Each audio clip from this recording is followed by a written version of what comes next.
असं काय झालं असेल की स्वामींनी आपल्या आवडत्या भक्तावर विषारी साप सोडले?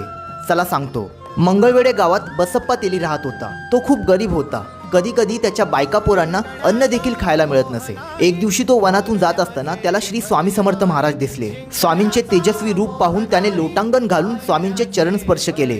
स्वामींच्या चरणाचा स्पर्श होताच तो ज्ञानी झाला व स्वामींच्या भक्तीत विलीन झाला. त्याने सर्व घरदार सोडून फक्त दिवस रात्र तो स्वामींची सेवा व भक्ती करायचा. ह्या गोष्टीवरून त्याची पत्नी त्याच्याशी खूप भांडण करायची. ती म्हणायची, बायका मुलं सोडून तू बुवाच्या नादी लागलायस, तुला वेड लागलाय का? पण बसप्पा ह्या गोष्टीकडे दुर्लक्ष करून स्वामींची सेवा करायचा. एक दिवशी अरण्यात स्वामींची सेवा करत असताना खूप रात्र झाली होती.